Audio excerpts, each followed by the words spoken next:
Good morning, 9th class. Yesterday we have done examples before exercise 2.2. Today we will start exercise 2.2. First question is find the value of polynomial 5x minus 4x square plus 3 at x is equals to 0, x is equals to minus 1 and x is equals to 2. So let us start it. 5x minus 4x square plus 3 that x is equals to 0. x is equals to 0 means कि जिथे जिथे x दिंदा बेटे उत्थे उत्थे तुसी 0 fill कर देना.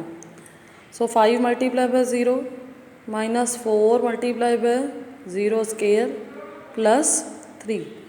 So 5 0 the 0 minus 0 the square 0, 0 multiplied by 4 0 plus 3 and 0 plus 3 0, right?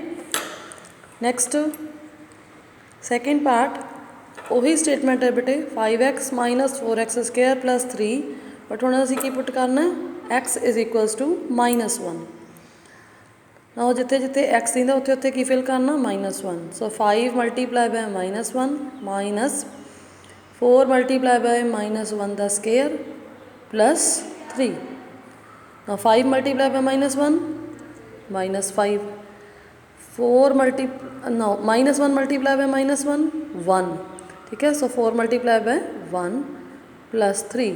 Next step के बेटे -5 as it is 4 1 the 4 plus 3. Minus दे 5 माइनस दे 4 किन्ने होंदे बेटे माइनस दे 9. दोनों ही नंबर माइनस दे ने प्लस करना बट साइन की आऊगा माइनस का. सो प्लस 3 माइनस दे 9 प्लस दे 3 -6 क्योंकि एक नंबर प्लस का एक माइनस का हमेशा तो असी की करते हैं माइनस. साइन किहड़ा आउंदा जिहड़ा नंबर ग्रेटर होंदा. Okay. Next coming to second question third part बेटे first question the third part it is your homework do it yourself. Now second part is find P0 P1 and P2 for the following polynomials. इहदा first part बेटे तुहाडा homework है. ना second part ਇਹਦੇ ਵਿੱਚ ਬੇਟੇ ਇਹੀ same statement ਦੇ ਵਿੱਚ ਆਪਾਂ ਇੱਕ ਵਾਰੀ t ਨੂੰ 0 ਪੁੱਟ ਕਰਨਾ, ਇੱਕ ਵਾਰੀ 1 ਔਰ ਇੱਕ ਵਾਰੀ 2. Let us do it. Now put pt ਦੀ ਪਹਿਲਾਂ ਦੇਖੋ ਹੈ ਕਿ 2 + t + 2t square - t cube. Firstly put t is equals to 0. ਜਦੋਂ 0 ਪੁੱਟ ਕਰਾਂਗੇ ਤਾਂ ਕੀ ਬਣ ਗਿਆ ਇੱਧਰ ਵੀ t ਦੀ ਵੈਲਿਊ 0 ਪੁੱਟ ਕਰਨੀ ਹੈ, ਠੀਕ ਹੈ. P0 is equals to 2 as it is t की जगह पे बेटे 0 + 2 t square minus 0 square minus t cube minus 0 cube. Now this 2 as it is 0 as it is 0 the square 0, 0 multiply by 2 0, 0 the cube 0. So 2 + 0 2, right. This is the answer of one part. Then put x is equals to 1. जो 1 put करांगे P1 is equals to 2 as it is t की जगह पे बेटे 1 + 2 t square minus 1 square minus t cube that is 1 cube. Now 2 as it is 1 as it is 1 the square 1, 1 2 the 2, 1 the cube 1. जी चीज़ बेटे cancel होंगी है cancel कर दो. प्लस -1 आपस कैंसल हो गए. So we get 2 + 2 4. Okay. Next put x is equals to 2. जो x ਨੂੰ 2 पुट करांगे P2 हाँ जी 2 एज इट इज़ आ वाले t की जगह पे 2, then this 2 as it is t square minus 2 square minus t cube that is 2 cube. So 2 + 2 4. now 2 2 the 4, 4 2 the 8 minus 2 the cube means 2 multiply by 2 multiply by 2 that is 8. ना plus दे 8 minus दे 8 आपस cancel हो गए. So answer is 4. Now proceeding to its fourth part Px is equals to x - 1 x + 1. हाँ जी बेटे हुण की put करना एक बारी 0 एक बारी 1 एक बारी 2. So put x is equals to 0. जो 0 पुट करांगे so P0 is equals to 0 minus 1 0 plus 1 0 minus 1 minus 1 0 plus 1 1 minus 1 multiply by 1 minus 1. Next put x is equals to 1. Put x is equals to 1. So P1 is equals to 1 minus 1 1 plus 1 1 minus 1 0 1 plus 1 2 ਵਿਚਾਲੇ ਬੇਟੇ ਜਿਹੜਾ ਕੋਈ ਨਹੀਂ sign ਹੁੰਦਾ it means ਕੀ ਹੁੰਦਾ multiply 0 to ਦਾ 0. ਠੀਕ. Next what we have to put 2. Put x is equals to 2. So 2 minus 1 x की जगह पे 2. ठीक है. 2 plus 1 2 minus 1 1 2 plus 1 3. Sine centre च की है बेटे मल्टीप्लाई 1 3 दा 3. Right. So like this we have to solve the rest of the parts also. Now coming to question number 3, it is verify whether the following are zeros of the polynomial indicated against them. ਤੁਹਾਨੂੰ example करवाई है ना बेटे कि की ये वालियां terms ने वो जीरोज हैगियां ने कि रूट है या नहीं. ਉਹਦੇ ਲਈ ਅਸੀਂ ਕੀ ਕਰਦੇ ਹਾਂ ਸੇਮ ਨੰਬਰ ਨੂੰ ਬੇਟੇ ਇਕੁਏਸ਼ਨ 'ਚ ਪੁੱਟ ਕਰਨਾ. ਜੇ ਪੁੱਟ ਕਰਨ ਤੋਂ ਬਾਅਦ ਸਾਡਾ ਫਾਈਨਲ ਆਨਸਰ 0 ਆ ਜਾਂਦਾ then this number will be the zero of this polynomial, otherwise not. So third question, first part, px is equals to 3x plus 1 x is equals to minus 1 by 3. x ਨੂੰ ਕੀ ਪੁੱਟ ਕਰਨਾ minus 1 by 3. So p minus 1 by 3 is equals to 3 multiply by minus 1 by 3. x की जगह पे भरता बेटे plus 1. जो चीज़ cancel होती है कैंसल कर दो like 3 1 दा 3 3 1 दा 3 कैंसल हो गए. So what we have 1 multiply by minus 1 minus 1 plus 1 is equals to cancel हो गया ना बेटे आपस. So it is 0 0 आ गया ना आंसर. So therefore ਆਪਾਂ ਕਹਿ ਸਕਦੇ ਹਾਂ x is equals to minus 1 by 3 is 0 of px. Sorry statement ਲਿਖਣ ਦੀ ਨੀਡ ਨਹੀਂ ਜਸਟ px ਲਿਖ ਲਓ. ਠੀਕ ਹੈ.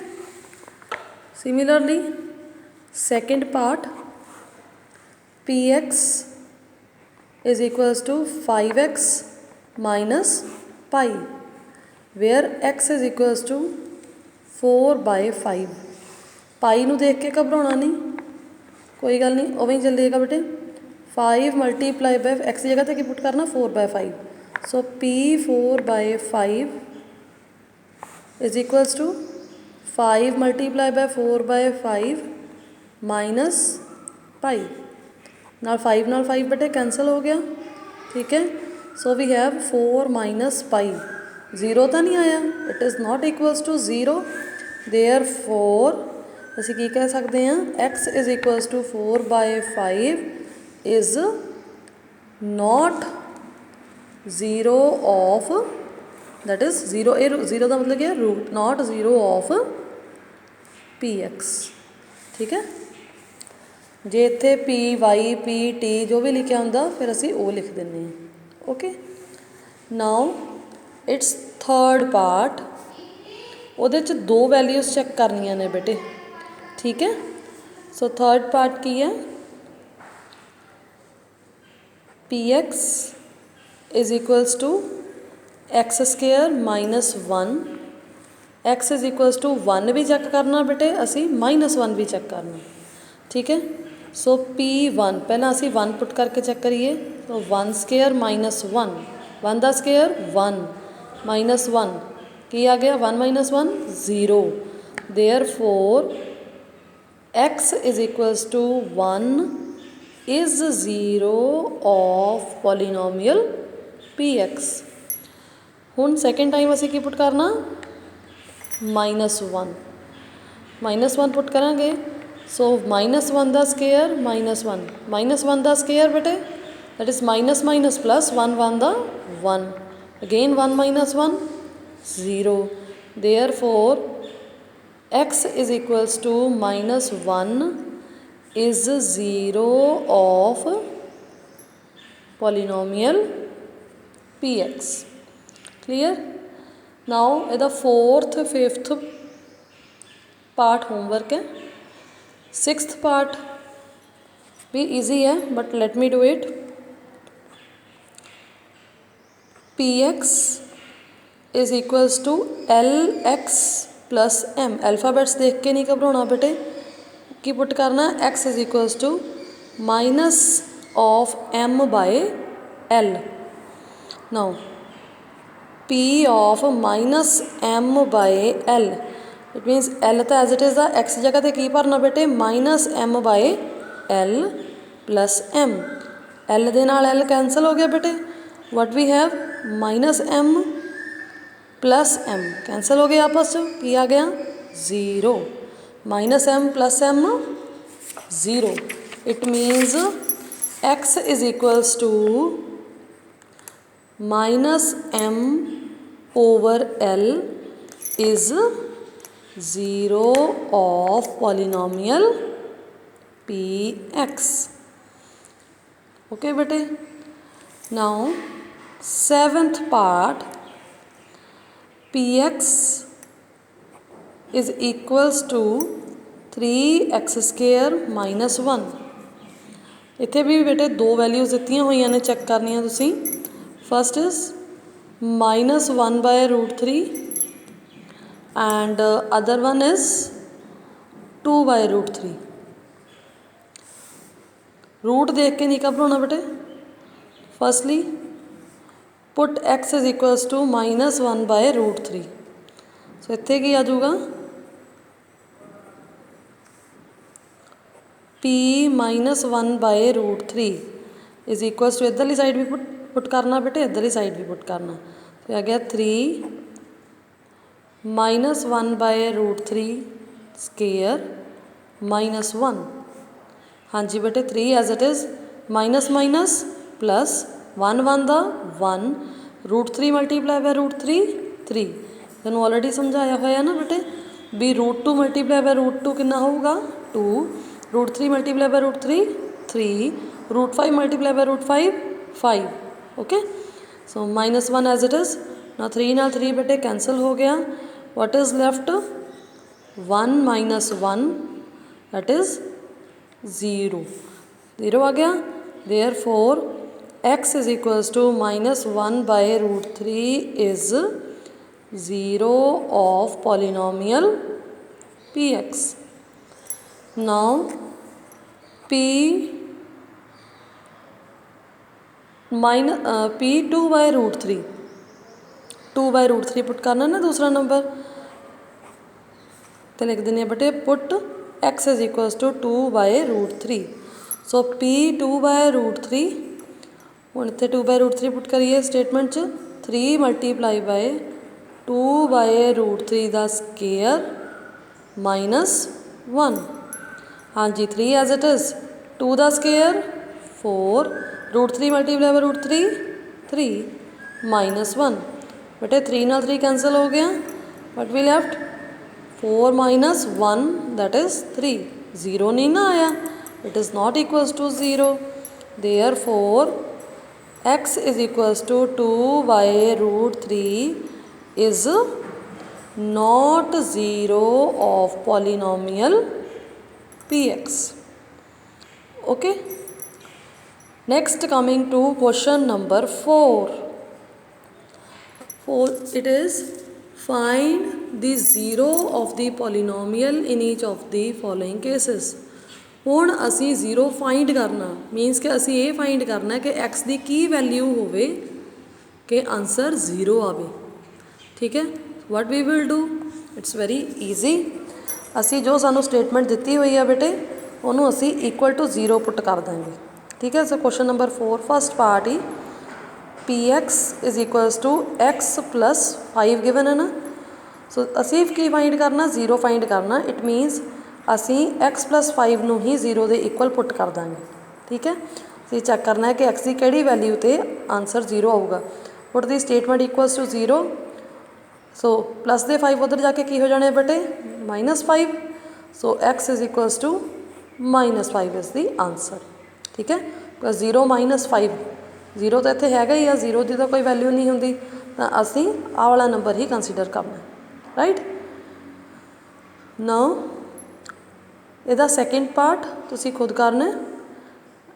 Third part I am doing for you. Third part is px is equals to 2x plus 5. Again bete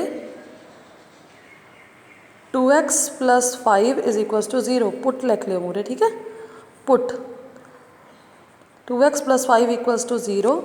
So बेटे 2x is equals to plus दे 5 उधर जाके की हो गए -5। सो x की वैल्यू की आ जानी है बेटे -5 डिवाइडेड बाय 2, बिकॉज 2 इतने मल्टीप्लाई च दूसरी साइड जाके की हो जाता बेटे डिवाइड। जी चीज़ मल्टीप्लाई च डिवाइड च, जी डिवाइड च वो मल्टीप्लाई च। ठीक, नैक्सट इहदा ही fifth part sorry fourth part, it is your homework. Fifth part is also your homework. I am doing sixth part for you. px is equals to ax। बेटे उन्होंने लिखा a नॉट इक्वल्स टू 0 कि a की value 0 नहीं होनी चाहिए। ठीक है, so put ax is equals to 0। जे a की वैल्यू 0 नहीं हैगी, ਇਹਦਾ मतलब x की वैल्यू ही 0 होगी, क्योंकि जो दो नंबर्स के विचों कोई एक नंबर 0 होगा बेटे तो ही आंसर 0 आऊगा ना। 0 मल्टीप्लाई बाय एनीथिंग 0, ਅਸੀਂ लिखांगे 0 बाय a। पहला तो जी चीज़ बेटे इधर मल्टीप्लाई च वो की हो जानी है डिवाइड च, and 0 by anything 0। Right, so answer is 0। Like this you can write here. ठीक है, then seventh part px is equals to cx plus d। नाल उन्होंने लिखा c not equals to 0, C D are real numbers. बेटे उन्होंने तुसी ज़्यादा नहीं सोचना, because it is not of your level. तुसी जस्ट की करना, put cx plus d equals to 0। हम x वाली टर्म एक साइड ते, दूसरी टर्म दूसरी साइड ते, प्लस दे डी उधर जाके की हो जाने -d। सो x की वैल्यू की आ जानी है माइनस दे D by C. C multiply च उधर जाके की हो गया बेटे divide. So this is the answer. With this your exercise is complete. If you have any problem related to this exercise you can ask me. Okay, that's all for today. Thank you.